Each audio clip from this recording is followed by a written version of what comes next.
Bond crash 2.0. There are big changes happening right now in the treasury market.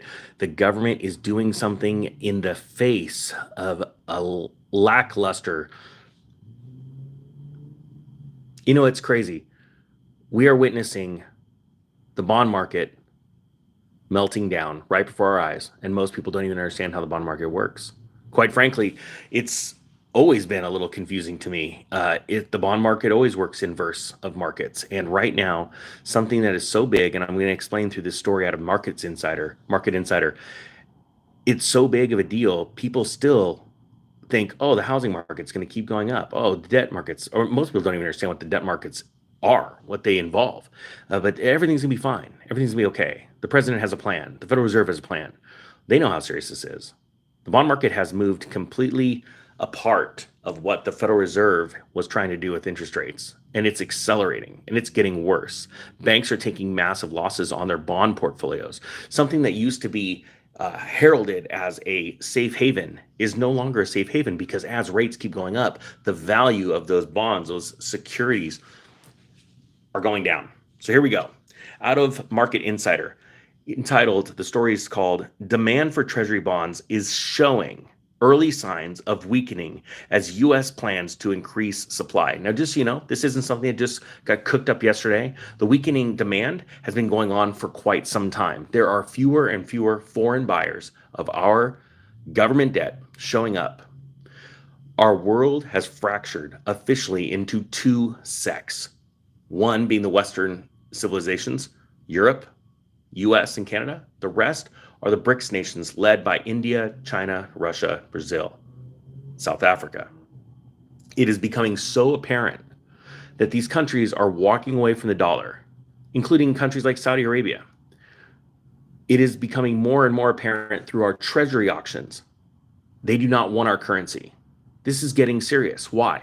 Because when the buyer of last resort is either the Federal Reserve or the government, which are two totally separate entities, we're going to have a meltdown like you've never seen before. As a matter of fact, we are in the middle of a bond crisis that we have not seen since the late 1700s. We are in a 300-year bubble pop right now. But you want to know why they don't tell you this on CNBC, on Yahoo Finance, and all that stuff? Because the powers that be, the people with a lot of money, they are selling rapidly. All you have to do, look no further than Warren Buffett and his company.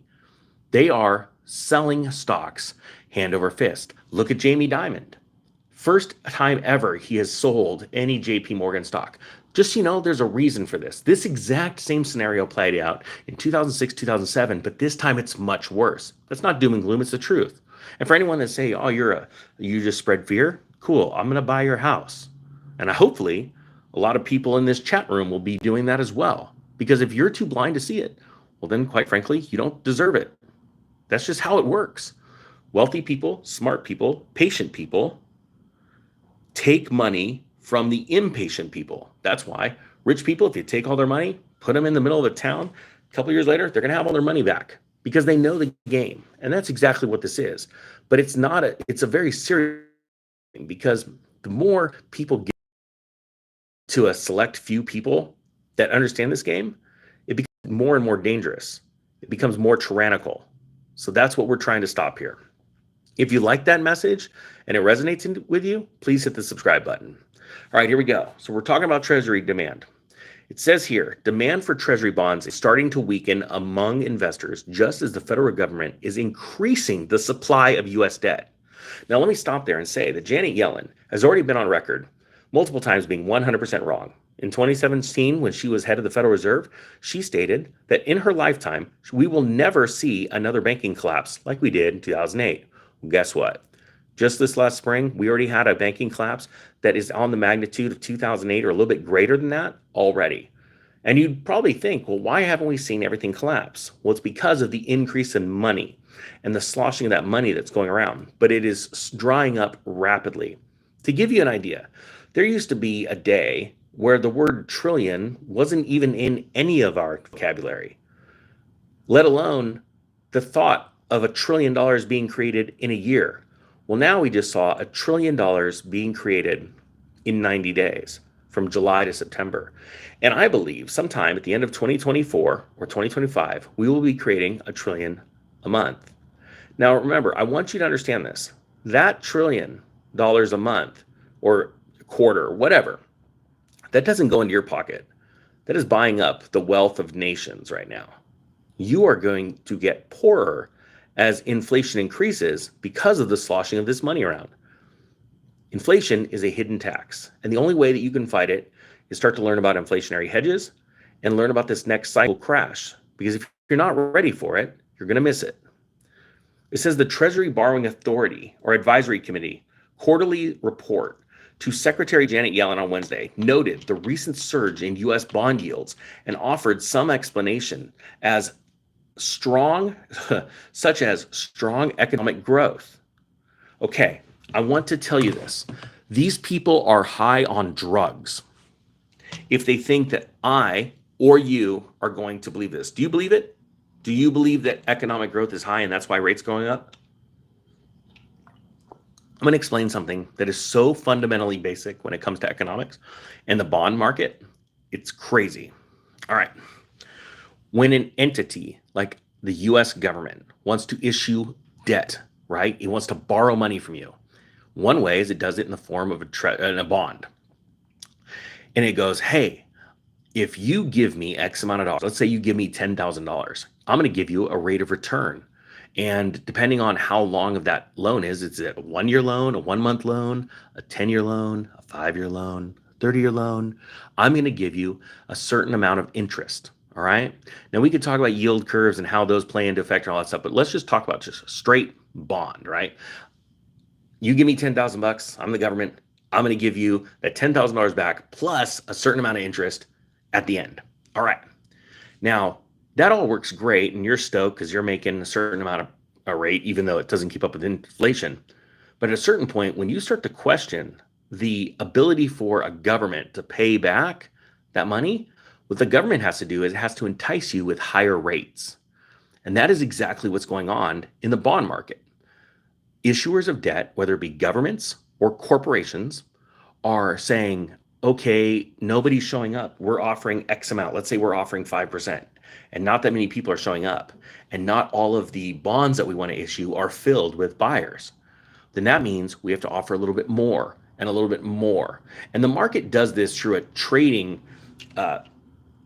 setup where market discovery is figured out, right? That's how you get market discovery. If a lot of people are showing up to buy your debt, then your rate's good. If not a lot of people are showing up and you're not able to issue as much debt as you want, then your rate is too low.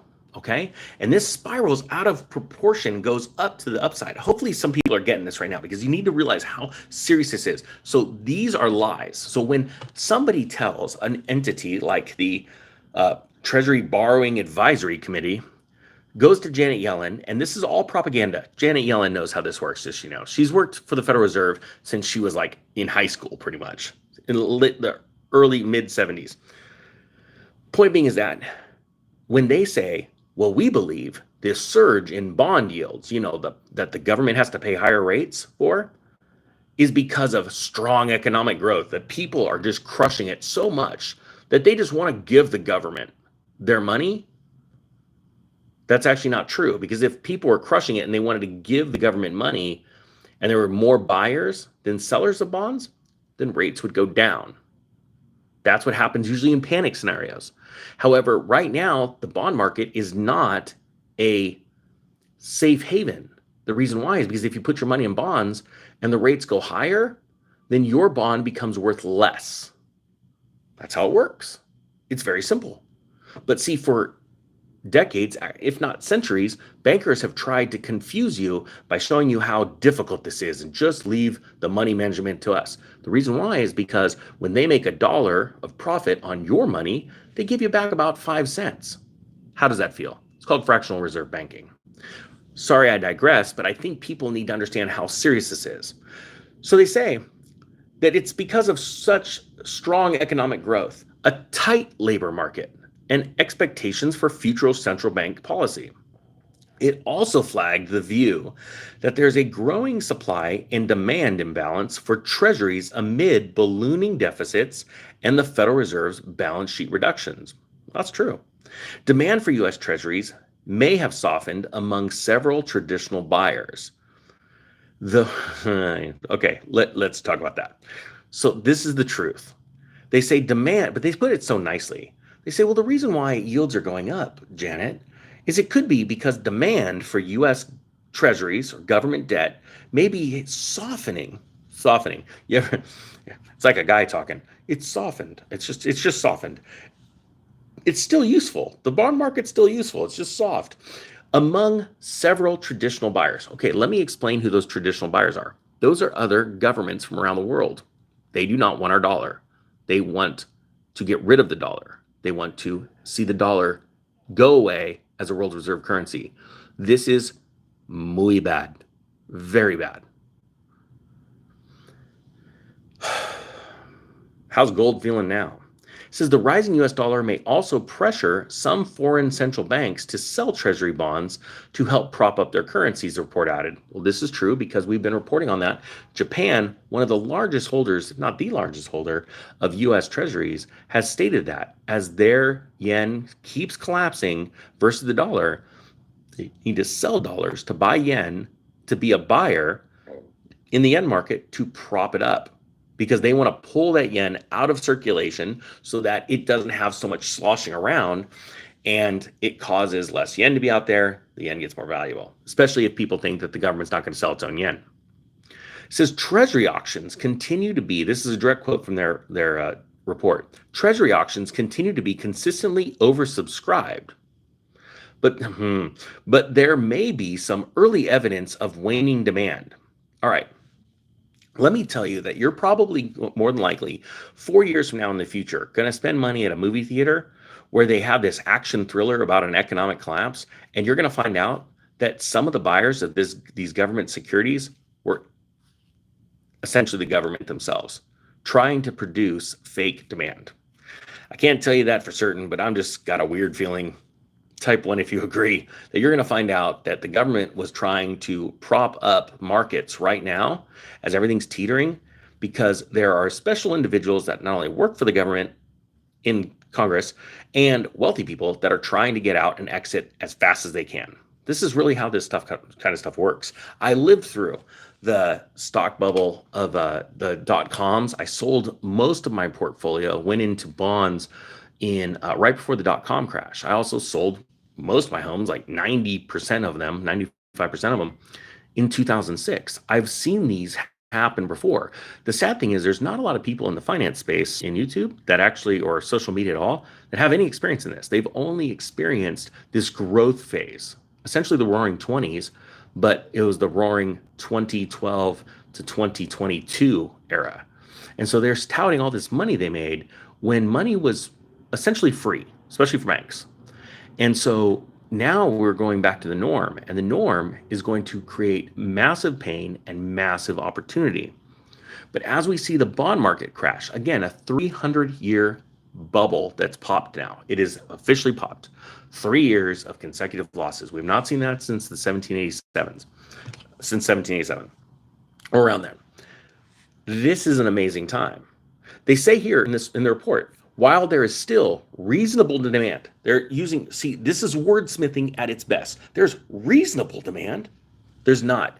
If there was good demand, like there was actual demand for bonds, bond rates would not be going up. I just saw a report that there are traders right now expecting bond yields to hit 7%. If the 10-year hits 7%, the economic ninjas, that guy on the other channel, this is the real estate ninja, hit the subscribe button because this is totally different news. If that is correct, the ninja will be right and mortgages will be 10%. Can you imagine if we are already seeing massively waning demand for real estate and we're already seeing real estate prices fall, what is going to happen to the real estate market when rates hit 10%? Okay, the warning comes as the Treasury Department provides fresh updates on its borrowing plans. So this is where it gets scary, and people need to realize this. On Monday, the department said it expects to borrow $776 billion in October through December. quarter. If that number changes and goes higher, you're going to see rates really shoot up fast. But it says with borrowing projected to climb to 816 billion from the January to March period. On Wednesday, it announced plans to sell 112 billion in debt next week to refund maturing notes, raising about 9 billion in additional funds. You know, very few people know this. I'm going to try and say it quickly, but during an event in 2018 or 1918, there was a flu. And there's some pretty famous photos of people wearing masks, police officers that are directing traffic, and it says the word "lend" on some of these posts that they would use to signal, traffic to where they can go and if they should stop or go through the intersection. The reason why those signs were out there was because the government had a big push to get the people to buy government debt. People either didn't have money during this time because it created the Depression of 1920. Very few people understand this time period. But also, the government was severely needing finances. Okay, so that is where we are right now. Ironically, started through a flu. The government needs to issue more money to buy up powerful positions around the world and land and start wars. Because at the end of a civilization, they take you to a war. We are fighting a war. I don't want a war at all. Zero. You have to understand, our government is being stretched extremely thin, just like the British military was stretched very thin during World War I, World War II, ultimately causing them to lose the world reserve currency status. We are repeating that right now. If you do not see how serious these times are and how it is time to prepare and not mess around, well, then there's cat videos to watch on YouTube. I don't know what to tell you. So it says here on Wednesday, the total, these bonds that they're planning on to sell, right? And this here, I'll go back. On Wednesday, it announced plans to sell 112 billion in debt next week to refund. Now think about this: refund maturing notes. So the government is borrowing money at higher rates just to pay back the debt that they took out at much lower rates. Do you see how serious this is? Type 2 if you get it. People need to wake up. So they're selling 112 billion next week just to refund maturing notes and raising about 9 billion in extra funds. The total was slightly less than the 114 billion anticipated, and the planned insurance of 10 and 30-year bonds was less than Wall Street had expected.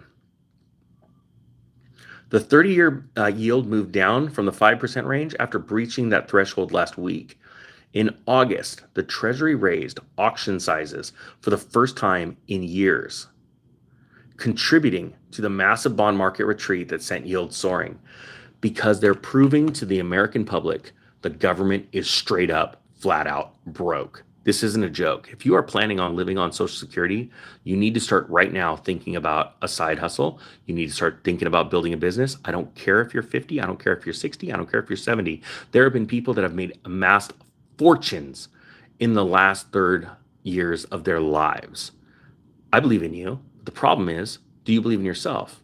Now, I'm going to be honest with you. I'm going through a time right now where I don't necessarily have the same belief in myself as I used to when I was younger.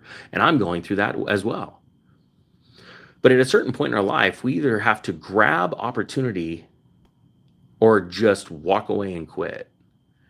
And I still believe that we have the greatest generation of our life, of our country's history, right now, ready to charge the mound. You've seen a lot of bad things happen.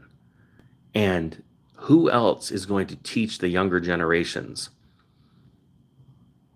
than you? Our country is turning downward quick. We're either going to take advantage of it and charge the hill, or we're going to let the elite buy up everything. I want the first choice. My name is the Economic Ninja. I believe in America because I believe in you. Now let's go do this. The Economic Ninja on the Real Estate Ninja channel is out.